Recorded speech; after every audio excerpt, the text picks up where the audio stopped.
WPC. Welcome to Moving Forward, sponsored by MPW Mocklink TV and Mocklink Internet, online at mpw.org. Each weekday morning, our local talk segment brings you the people who are helping move our community forward. Let's start the show.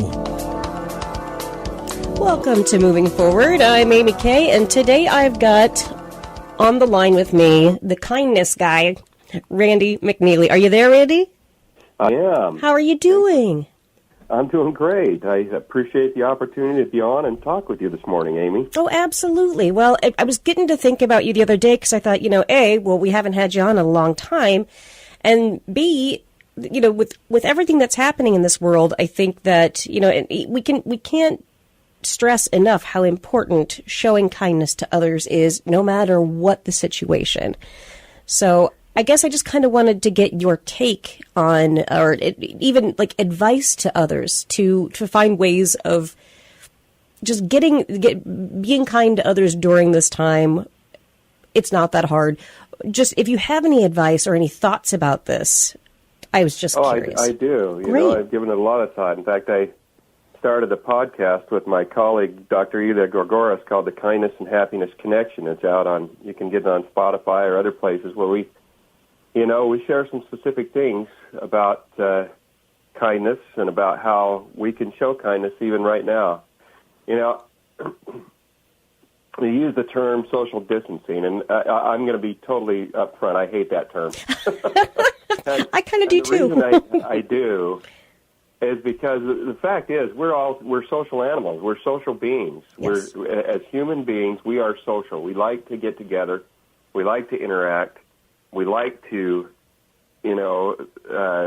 be with one another. And obviously right now we need to be physically distanced.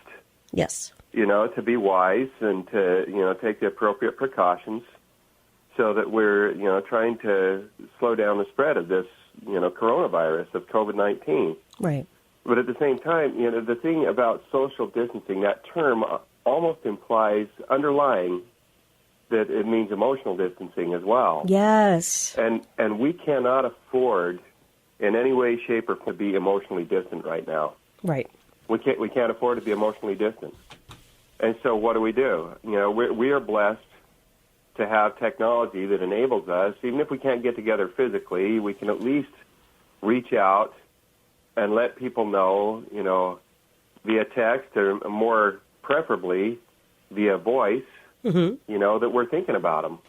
Right. That we have them in our thoughts, we have them in our hearts, we have them in our minds, and that, if you're religious, that you're praying for them. I pray for people all the time.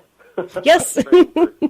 praying for my connections, that I've never met in person, but people that I've connected with via LinkedIn and Facebook, and as well as, more importantly, praying for my family and friends and loved ones who are far away from me. Right. I have a daughter that's out in Utah that we talk with on a regular basis, and she keeps us updated as to where, how things are going with her and what's happening. And I have friends that I call and talk with, and on LinkedIn I do a little Hope in a Minute campaign, where I drop a short message via their LinkedIn app. Oh, cool. There's multitude of ways that we can still show kindness right now. And believe it or not, if you look, there are a lot of things going on where people are actually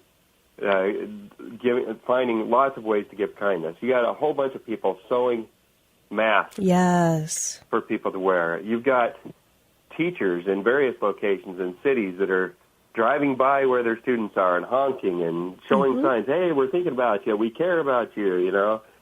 There's a multitude of ways that people will use what I call their resourcefulness and their initiative that you can find to spread kindness right now. Right. And it's really important. And this situation is an opportunity for us to show greater kindness to ourselves. Yeah, there it is. Because that's exactly what I was thinking too. Because I was just writing this actually just now, because I was talking about something that I wanted to put in my column, and that was I have been neglecting myself completely for a long time, but with the whole COVID thing, I was very sick at the end of March. And though they told me it was just bronchitis and flu, I'm pretty sure I had something. And after that, I kept sleeping. And even when I came back to work, I was so depressed and upset. And I just felt like, well, what's the point? So no makeup, no nothing. I just didn't care. And I gained 6 pounds steadily from March to now.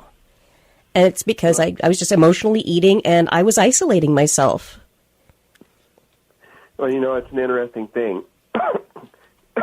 Excuse me, as I choked to death. Sorry. No, and no, I don't. I'm not sick. But right. It's an interesting thing, and I appreciate you sharing that.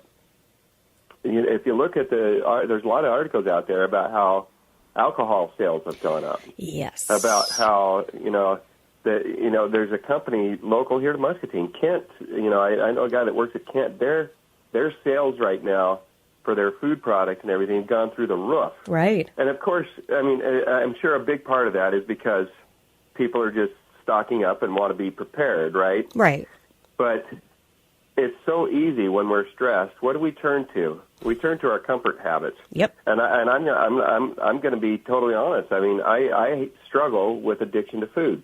I like to eat. Yes. Same. and part of trying to be kind to myself, I'm really trying to watch what I'm eating right now. But it's so easy when we're stressed or other things like that to turn to whatever our comfort is. Some people turn to alcohol. Other people turn. I'm sure there's an increase in drug use. Mm-hmm. Oh, no doubt. A multitude of different things, and the key is we have to be aware, emotionally aware, and physically aware, and mentally aware, and spiritually aware of those things that are going to either help us to thrive or they're going to drive us into a hole. And make the conscious decision, because we can do this. We have a choice. That's the beautiful thing about being human. We have a choice as to how we're going to react and what we're going to do, and we can choose not to let ourselves go that direction. Or if we get there, we all do. We all have our days, but not to stay there. There's some interesting modes that people are in right now that my good friend Dr. Elia likes to talk about. He said, there's 4 modes. You can become a victim. Yes. Why me? Why is this happening to me? Why do I have to deal with this? You can become a critic. Oh, nobody's doing anything right. The government's too stupid to know how to do this. Or, we've all tried that before. We're never going to get through this. You can become the bystander who sits back and hopes that everybody else is going to take care of everything and take care of them too. Yep. Or we can become what I like to call, what he calls the navigator. The navigator is the person that yes, they might have some struggles with the other 3 modes, but they do everything they can to minimize the impact of what's happening around them, and they focus on the things that they can control. Yes. And dump the things that they can't control. And they do and they strive to help people around them do the same thing.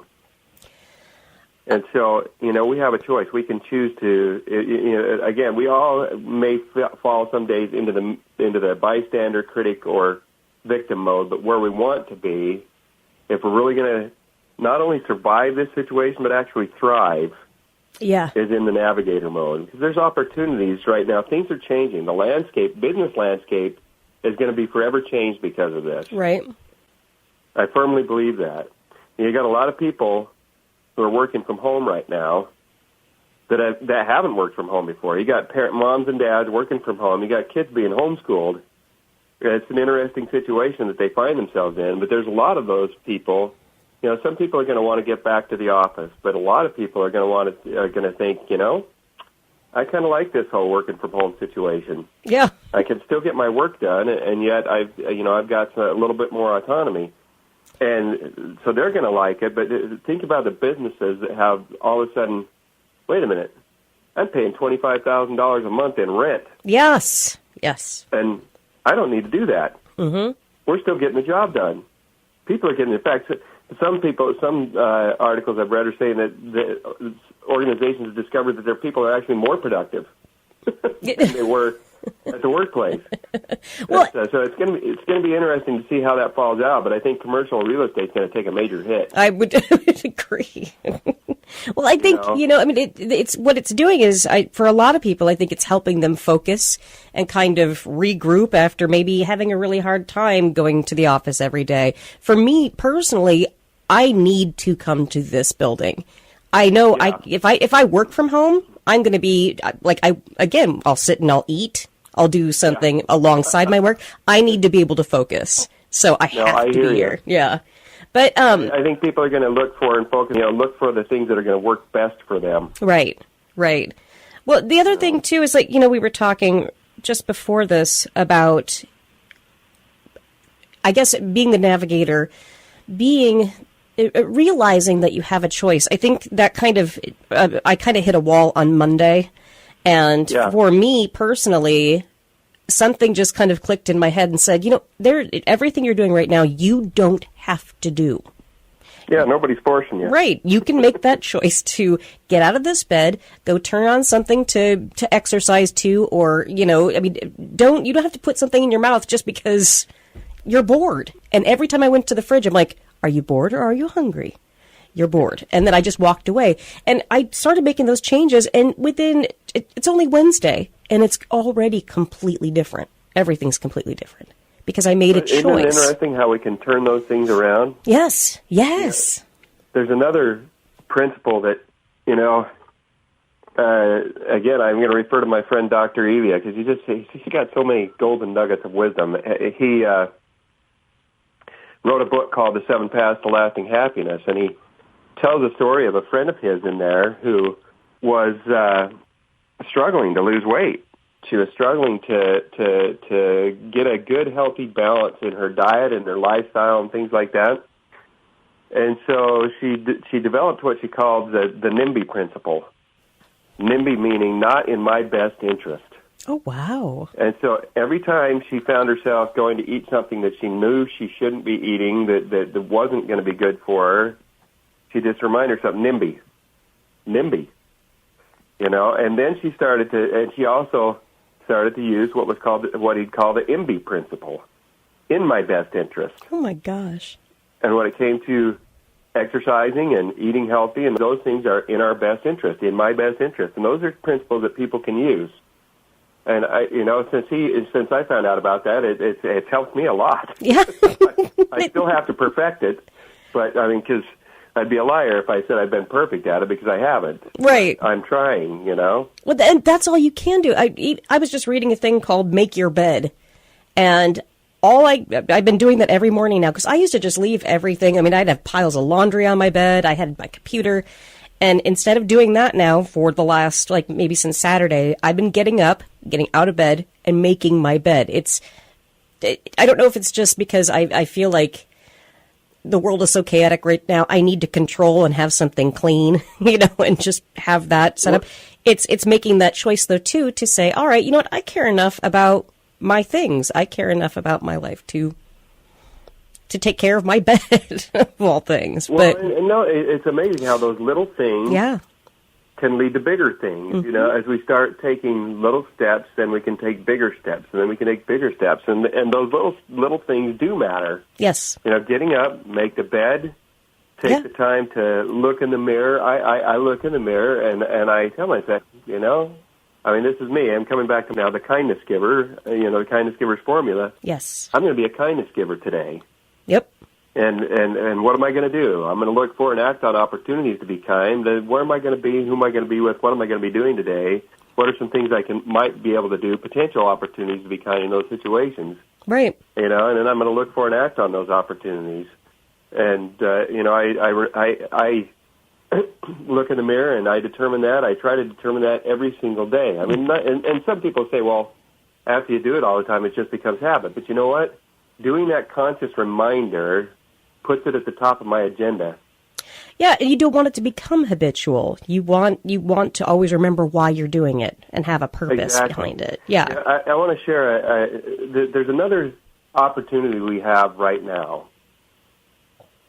During this time, and it comes back to being kind to ourselves, we have an opportunity to examine ourselves and think about the things that are most important. I'm going to share a quick story that was related in a talk by a man named Dale G. Renlund. You know, he gave this in a religious conference, but the story is fantastic. Okay. He tells the story of a good friend of his. Dale Renlund is a heart surgeon, and he tells the story of a friend of his named Thomas, who was a robust, energetic guy, you know, very successful, very determined, set a lot of goals, accomplished a lot of things, became a very successful brick mason.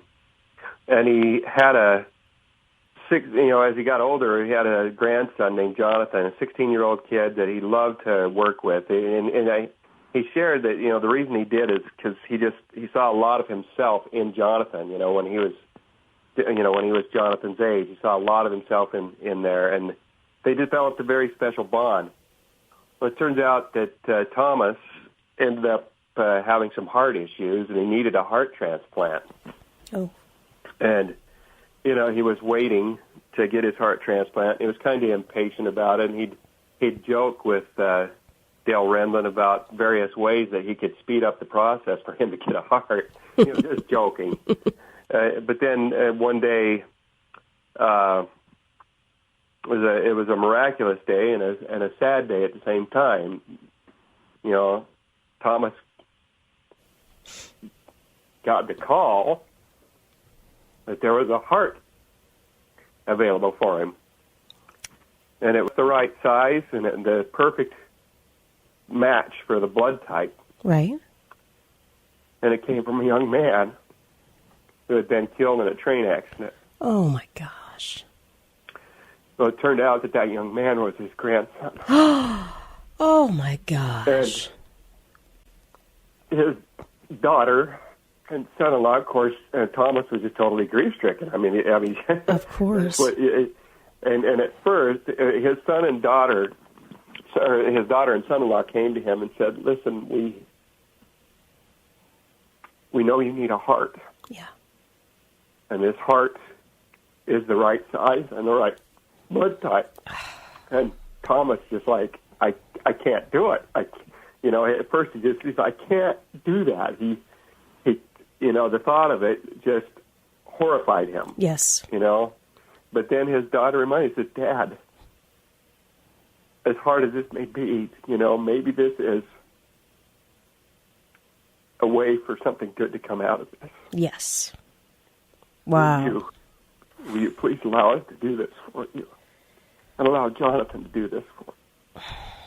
And so he did. He went ahead and got had the surgery, and it was very successful.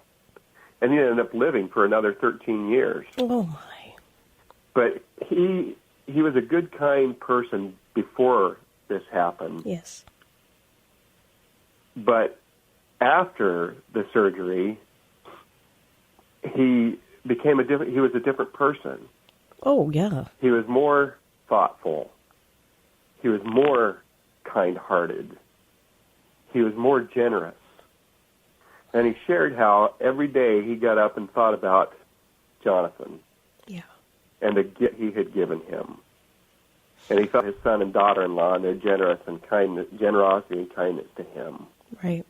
And the reason I share that story and bring that up is because, and I don't mean this to be a pun, but he had a change of heart, literally. Right. Physically, mentally, emotionally, spiritually. He recognized those things that were most important and really focused on them. Right now, we have an opportunity, if you will, to do our own kind of heart transplant. We have an opportunity to take this time to look at what is happening around us and examine our own lives and think, is my heart where it needs to be? Am I giving the kind of kindness? Am I giving the kind of love? Am I giving the kind of hope to those around me that I ought to be? Do I appreciate what I have? Right. Do I appreciate the blessing the people around me, my loved ones, those close to me? Do I appreciate the life that is mine? And some people might be saying, "Well, I don't have a very good life." Well, we can choose to change that. Yes. But it has to be our decision to do it and be ready for it. Yeah. It has to be our choice. Yes. That's the kind of interesting thing about all these protests that are going on right now. Right. You know, people, when they're arbitrarily told you have to do these things, and I can totally understand why the government has made this, you know, a lot of governors and other people have made the decision that they have made. Yes. I have a lot of respect for Iowa's governor. Right. Why? Because she never issued a stay-at-home order. She never did. What she did is issued common sense guidelines and expected people to govern themselves. Right. And she allowed people to make those choices. And we've done pretty well in this state. Has it been perfect? No. But Right. do you see any protests going on here? No, we do not. We do not. No. But No. yeah. And interestingly, there are some people, some politicians, that the minute you give them half an inch when it comes to power, they immediately start to exercise dominion. Mm-hmm. Mm-hmm. They immediately start to exercise dominion and take that authority that they can just dictate and drive people. And we're seeing the results, you know, seeing what happens when people are treated that way. Yeah, yeah. But, you know, you also think it's like, okay, do what you have to do, but kindness to those hospital workers that people are protesting against right now, that's where I kind of draw the line with that. You know, it's... that boggles my mind, kind of, you know. I mean, these are people that are putting their lives on the line every day. They're in a war zone. Yes, exactly. I mean, literally. Yes. They're in a war zone. They're dealing with people who are coming in who are ill. Mm-hmm. And, you know, that kind of boggles my mind that people are actually doing that. I honestly, I don't understand it. No. Again, but all the more reason for us to, okay, well, we can't control that situation. No. I will control my own. And I'll choose not to be like that. I'll choose to be kind. I'll choose to be kind. I'll choose today to be a kindness giver. I'll choose to, you know, here's a key thing we can do is we can choose to embrace a kindness mindset. Yes. And what I mean by that is having the determination to do the kind thing because it is the right thing every time. Yes. Absolutely. Determination to do that because none of us are going to be perfect at it. Right. But if we have the determination to do that, when we make mistakes, what are we going to do? Say, oh, well, that's done. No. We're going to say, okay, we're going to own it. I made a mistake. What do I need to do differently? What behavior do I need to change in order to make sure that I improve and that this gets better and I don't do that again? Exactly.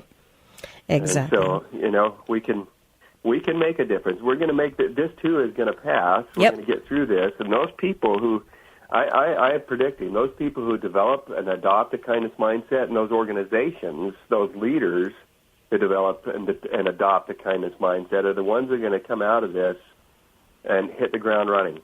Yeah. Yep. I agree. Well, once again, though, Randy, I want to ask you. You said you had a podcast. Let's tell the people the name of that one more time so they know where to go. It's called the Kindness and Happiness Podcast. It's on Anchor.fm. You can also find it on Spotify, and honestly, there's like 4 or 5 other places that Anchor tells you about, and I don't remember what they are. Well, that's fine, as long as they can Google you and then figure out where you're... And we're kind of in a flux right now. We haven't posted any episodes for about a week because we're making a transition. We were doing 10-minute episodes every day. Right. And both of us just, I mean, we would like to keep doing that, but we just have so much going on that we're going to kind of pivot to doing a weekend podcast and making it a half hour long and bring on guests because we've been doing it with just ourselves. Oh, sure. We've had some great conversations and things based on what people have talked to us about. But I think it's going to be even more helpful for the audience when we can have guests and have them share their perspective and thoughts. And so our next episode, I'm going to be posting a couple of episodes in the next couple of days, and then we're going to have a our first weekend half-hour episode this weekend. All right. Well, that's so great. Again, let's not go so long in between these interviews, because I think that what you offer is so much of value to people. I know, especially in this community. And I appreciate that. Oh, absolutely. So I think that, we need to stay in touch during this time. And if anybody ever needs a reminder of, hey, take control of your life and be kind, then it's going to be you. We'll get you on the show a lot more often. Hey, I'm happy to come on as often as you'd like to have me. Thank you so much. Randy McNeely, we are so gifted to have you in this world, and we will talk to you very, very soon. I appreciate you, Amy. You're so very kind. Thank you for having me today. It's a blessing for me. Thank you. This has been Moving Forward on KWPC, the voice of Muscatine. This has been Moving Forward.